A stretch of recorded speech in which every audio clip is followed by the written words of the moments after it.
Hey tout le monde, c'est Coppers, j'espère que vous allez bien. On se retrouve pour une nouvelle vidéo. Et dans cette vidéo, comme vous l'avez vu dans la miniature, on va parler du Sneakers Day qui est sorti du coup le 8 août pour sa 5e édition. Comme vous le savez, depuis 5 ans, le Sneakers Day a lieu. Ce fameux anniversaire qui fête l'application SNKRS qui était sorti du coup il y a 5 ans. Et pour cela, voilà, tous les 8 août, on a le droit à ce Sneakers Day pour fêter l'arrivée de cette application. Et donc dans cette vidéo, je vais commencer par vous présenter la Jordan 4 Canyon Purple. Ensuite, nous allons débriefer et je vais vous faire un résumé du Sneaker Day de cette année, le Sneaker Day 2022. Je terminerai par les points positifs et négatifs que j'ai retirés de ce Sneaker Day. Et enfin, des idées d'amélioration pour Nike pour qu'ils puissent nous livrer des meilleurs Sneaker Day durant les prochaines années. Et avant toute chose, n'oubliez pas de vous abonner, liker, commenter, partager et activer la cloche, c'est hyper important. Et je tiens par ailleurs à remercier tous ceux qui me soutiennent et qui me donnent un maximum de force. Sans plus attendre, on passe au déballage de la Jordan 4 Canyon Purple de ce Sneaker Day. C'est parti, let's go! Et donc pour cette Jordan 4 Canyon Purple, on est tout d'abord avec une box de Jordan 4 lambda. C'est vrai que c'est un peu décevant d'avoir une box lambda. Mais bon, pour la Air Force One, on a eu le droit à une spécial box, donc ça c'est vraiment cool. Mais bon, pour les Jordan 4, vous le savez, c'est quand même assez rare qu'ils fassent des spécial box. Pour la Jordan 1 Taxi, on a eu le droit aussi à une spécial box, mais pas pour cette Jordan 4 malheureusement. Et donc voilà, la box de la Jordan 4 est toute simple avec ce petit Jumpman et Flight écrit voilà ici. Et puis voilà, là on a le sizing. Et voilà, on a tout dit sur la box. Il est temps de faire péter le couvercle. C'est parti. On a ce petit papier de soie malheureusement tout blanc, rien d'exceptionnel. Et on arrive sur cette petite Jordan 4 Canyon Purple. Et donc comme vous pouvez le voir, cette Jordan 4 est tout d'abord constituée principalement d'un coloris violet et de touches de couleur kaki et noir, ce qui nous fait vraiment une paire très sympathique. La paire est sortie du coup à 200 € sur l'appli SNKRS en accès exclusif à 9 h. Et en drop à 17 h. Elle s'est donc vendue à un prix retail de 200 €. On peut la retrouver au prix resell de 220 €. Donc voilà, si vraiment vous la kiffez, n'hésitez pas à sauter sur cette paire. Elle en vaut bien le détour. Et d'ailleurs, en pensant à ça, c'est une paire woman. Donc qui dit paire woman, qui dit que les grandes tailles chez les hommes vont être compliquées à trouver. Par exemple, moi qui fais du 45, normalement, il n'y a pas trop ma taille. Si jamais vous voulez vous procurer du coup cette petite Jordan 4, il faudra prendre 1,5 taille au-dessus pour arriver à votre taille habituelle chez les hommes. Donc c'est-à-dire, si vous faites un 43, vous prenez tout simplement un 44,5. Et donc on va commencer tout d'abord par la outsole. Donc la outsole, on a voilà ce coloris vert, hein, qui se retrouve au niveau de la toe box, enfin du mudguard, et au niveau du talon du heel tab, avec voilà des empiècements blancs et noirs, ce qu'on retrouve également sur la midsole. Donc voilà, vous pouvez voir sur la midsole, on a vraiment ce gros empiècement blanc, avec ici au niveau du mudguard un empiècement noir, hein, avec les étoiles comme d'habitude de la Jordan 4, et ensuite on a voilà cet empiècement en plastique vert kaki qui va du talon jusque presque devant la chaussure, et voilà vert kaki avec des petites taches noires de peinture, un effet peinture qui peut être très sympa, mais bon, c'est pas la chose dont je suis plus fan sur des Jordan 4. Ensuite, l'intégralité du upper de la paire est constituée d'un daim peluché violet. Donc voilà, un violet que je trouve d'ailleurs très sympa, qui me fait grandement penser à la Jordan 4 Travis Scott Friends and Family. Pour ceux qui ne savent pas ce que veut dire Friends and Family, ça veut dire que c'est un modèle qui sort à très peu d'exemplaires pour les proches de Travis Scott. Donc c'est des paires souvent qui cotent énormément, et donc c'est pour ça que vous ne la verrez pas au pied de personnes lambda. Ensuite, on peut voir au niveau de la cage qu'elle est violette, hein, sur les deux côtés, mais que le tissu en dessous est noir. Donc voilà, ça fait ressortir la cage, et ça, je trouve ça très sympa. On a aussi les empiècements en TPU au niveau du heel tab noir. Je trouve ça d'ailleurs dommage qu'ils n'ont pas mis le Jumpman en orange comme sur la tongue, donc sur la languette. On a voilà cet empiècement noir avec le Jumpman orange. Mais là, on l'a pas en orange, et je trouve ça dommage. J'aurais pu faire un peu plus de relief et faire ressortir. Mais bon, le côté sobre est sympathique aussi. On a d'ailleurs au niveau voilà, de ces empiècements TPU noirs également. Et on a le bout de ces empiècements, donc les œillets, qui sont vert kaki, qu'on retrouve aussi sur le devant de la paire. L'intérieur de la languette est orange, avec cette petite étiquette qui est cousue Air Jordan, qui est très sympa. On voit aussi le Jumpman à l'intérieur qui est orange, hein, sur du noir. Et comme à l'extérieur, c'est vrai que je ne l'ai pas dit, mais le Jumpman est orange.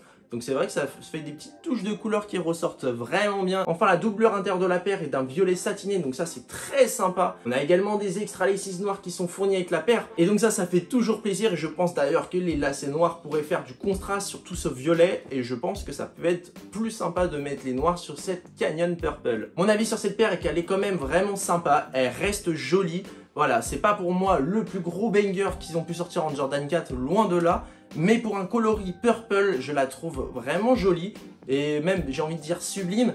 Le seul point négatif pour moi, c'est ce vert avec ce côté éclaboussure de peinture dessus. Je trouve pas ça terrible, je trouve ça un peu démodé à vrai dire. Mais bon, voilà, ça c'est le côté Jordan 4 qu'il y a souvent. Sur la Jordan 4 Oreo par exemple, Salier aussi, c'est vraiment ce côté-là que j'aimais le moins sur cette paire. Mais mis à part ça, on est quand même sur une paire qui se porte assez facilement. C'est vrai que beaucoup de personnes me disent qu'elle est difficile à porter.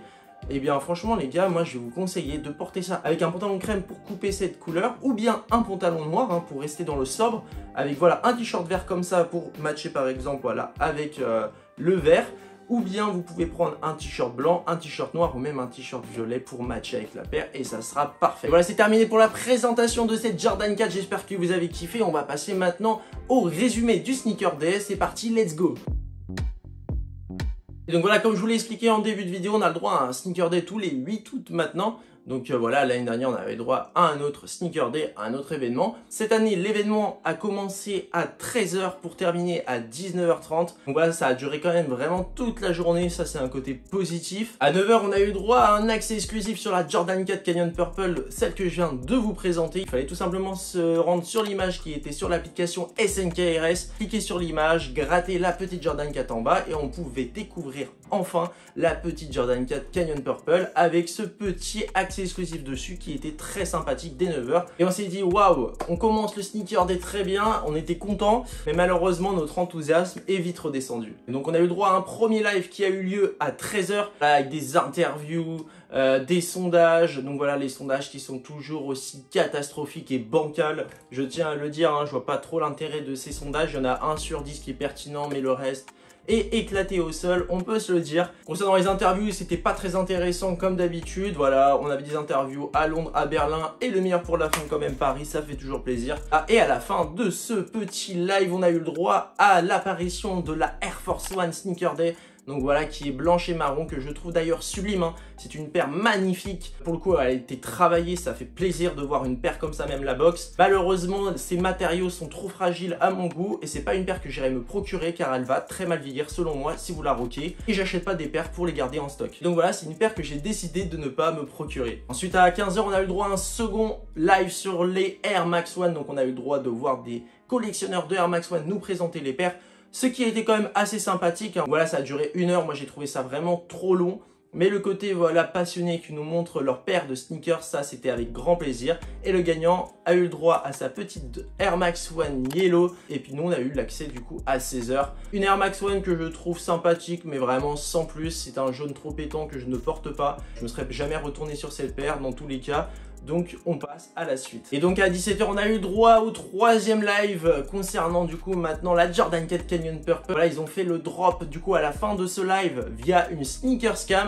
Donc voilà, c'était vraiment cool. Le but d'une sneaker scam en fait c'est juste vous avez une photo, faut la trouver sur les réseaux sociaux ou sur votre ordinateur ou peu importe, hein, si vous étiez à l'événement à Paris, vous l'aviez devant vous. Vous avez juste à la scanner avec l'application et vous avez accès à votre Jordan 4. Et quelque chose que je trouve vraiment cool, parce que ça dynamise voilà le drop de la paire et en plus il y a voilà un lien qui se crée entre la communauté parce qu'ils sont en train de s'échanger des messages sur Twitter et tout. On voyait hein, les messages qui se diffusaient à fond même sur les stories Insta pour dire voilà faut scanner cette paire et tout, enfin cette photo. Et ça vraiment ça fait plaisir. Concernant le live, voilà il y avait des interviews, il y avait des documentaires sur des jeunes parisiens qui avaient créé je crois un shop ou un site internet pour voilà revendre des pièces uniques dénichées voilà dans des friperies. C'était un genre de friperie mais une friperie vraiment qualitative, un peu comme Central Montmartre. Ça voilà j'ai vraiment apprécié, mais c'est la seule partie du live que j'ai apprécié. Sinon, le reste, c'était un peu éclaté. Et enfin, à 19 h 30, on a eu le droit au dernier live, du coup, avec des fameux rappeurs venus des 3 villes, Berlin, Londres et Paris. J'ai entendu dire que sur Twitter ou sur Instagram, les lives qui concernaient les rappeurs allemands, vous les aviez pas trop appréciés, hein, on est d'accord, la langue est très spéciale et j'imagine qu'en rap, ça doit être quelque chose. Moi, je vous avoue, j'ai pas regardé, je faisais un tennis à ce moment-là. On avait eu un peu pour mon grade concernant les lives, j'avais regardé les 3 premiers, au bout d'un moment, je vous avoue, j'en étais fatigué de savoir qu'en fait il y aurait rien de spécial à part le drop de la Jordan 1 Taxi qui est sorti à ce moment là, et cette Jordan 1 qui est d'ailleurs très fort sympathique mais qui ne me hypait pas tant que ça, donc je ne voyais pas l'intérêt de rester sur ce live. Donc voilà pour la fin de ce Sneaker Day. On va passer maintenant au débriefing, c'est parti les gars, let's go. Donc voilà, concernant ce débriefing, je vais commencer par vous dire les points positifs, puis les points négatifs et les points d'amélioration concernant le Sneakers Day. J'espère que Nike vous prenez des notes, ça c'est cadeau, c'est pour moi, ça fait plaisir. D'abord, concernant les points positifs, on peut voir du mieux concernant le Sneakers Day comparé à l'année dernière. L'année dernière, il y avait eu seulement 3 drops, dont 2 paires complètement catastrophiques. Cette petite Jordan 1 Low et cette petite Warash, une Warash, mais à quel moment on se retourne sur une Warash aujourd'hui? C'est fini les gars, les Warash. Donc voilà, c'est une paire, elle est terminée pour moi. Et en plus avec du guépard, du léopard dessus. Non mais les gars, faut arrêter cette mode de 2012 là avec les Sarwell. Non, non, non, stop. On arrête le désastre. Donc on avait eu ces 2 paires complètement à chier, faut le dire. Enfin on avait eu le droit à cette petite Jordan 4 Lightning. Donc pour le coup c'était la seule paire cool du Sneakers Day. Il y a beaucoup qui parlent du pack The 50 de Off-White avec Virgil Abloh. Mais faut pas oublier les gars que c'était après le Sneakers Day. Il a bien rattrapé le coup. Mais malheureusement, voilà, ça faisait pas partie du Sneakers Day. D'ailleurs, on pense très fort à lui pour tout le travail qu'il a effectué. Merci Virgil Abloh pour tout ce que tu as fait. Bon, les autres plus que j'ai trouvé pendant les lives, c'était les collections de Air Max 1 qui étaient cool. Le documentaire sur les personnes voilà, qui faisaient une friperie et les Français, là, c'était assez sympa. Le fait que le Sneakers Day dure toute la journée, ça c'est vraiment cool. Alors oui, il y en a plein qui peuvent pas rester toute la journée devant leur application. Mais finalement, s'il y a des personnes qui peuvent pas être le matin, ils peuvent y être peut-être l'après-midi ou vice versa. Et ça c'est cool. Comme ça, on n'a pas de personnes déçu finalement. Et puis dernier point positif, on a eu quand même des paires assez sympas. La Air Force One était vraiment jolie, la Jordan 4 très sympa.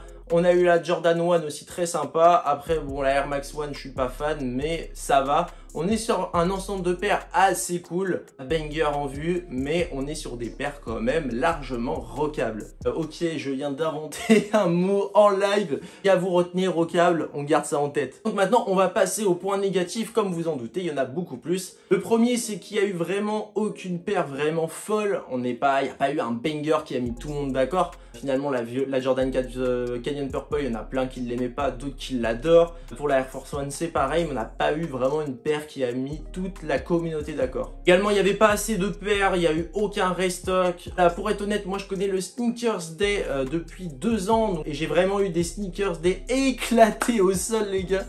Franchement, moi j'ai pas de chance. Je sais que les premiers Sneakers Day étaient vraiment cool, il y a eu des restocks sympas et voilà, quand on parlait par exemple du possible restock d'une Jordan 1 Low Travis Fragment, bah ça aurait été juste une dinguerie. Voilà, je savais que moi ça allait pas arriver malheureusement, mais c'est vraiment le genre de choses qui serait juste oufissime. On a eu également aucune surprise durant ce Sneakers Day, voilà, on attendait les 4 paires, on a eu les 4 paires, pas une de plus, pas une de moins.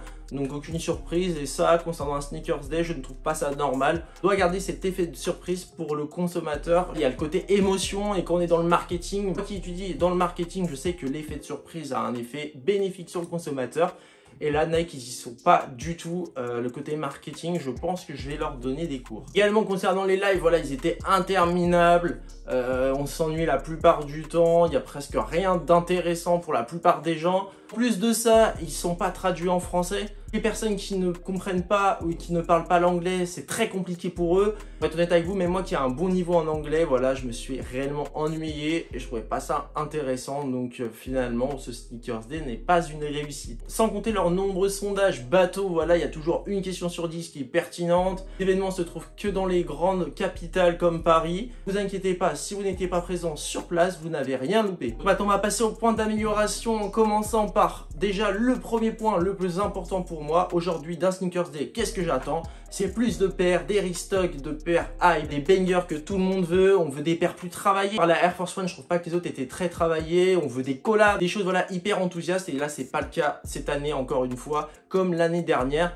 Typiquement, un pack de 50 qui sort au Sneakers Day, ça devient un Sneakers Day de malade. Également, arrêtez de faire des lives voilà durant toute la journée. C'est bien qu'il y ait des drops durant toute la journée, mais arrêtez de faire obliger les personnes de rester sur l'application alors qu'au final elles perdent 1h30 de leur temps, elles n'écoutent pas le live parce que c'est inintéressant. Les paires sont pas ouf pour la plupart des personnes ou bien ils vont cop la paire parce qu'ils voilà, ils sont désespérés.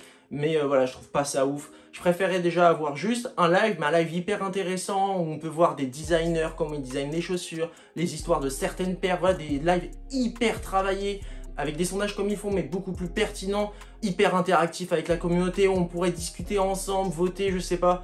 mais faire des choses plus interactives et plus intéressantes pour nous, parce que là c'est juste en fait à dormir debout, je n'en pouvais plus au bout du deuxième live. Également je pense qu'il serait important d'ajouter une traduction dans toutes les langues, du moins dans les plus grands pays consommateurs de sneakers comme la France. Avec une traduction française, je pense que c'est la limite des choses et Nike en ont les moyens de payer un traducteur de chaque langue. Enfin, mon dernier point d'amélioration qui est juste utopique, ce serait d'avoir des events dans toutes les plus grandes villes de France. Je comprends bien que c'est assez compliqué de faire ça, sachant que si on fait ça dans tous les pays, voilà, ça demande une logistique énorme. Voilà, c'est quelque chose que j'aimerais avoir, ou du moins dans tous les Nike Store de France. Enfin voilà, quelque chose d'intéressant pour tout le monde, parce que là, je trouve ça juste pas terrible. Voilà, c'est terminé pour la présentation de cette Jordan 4 Canyon Purple et le résumé du Sneakers Day.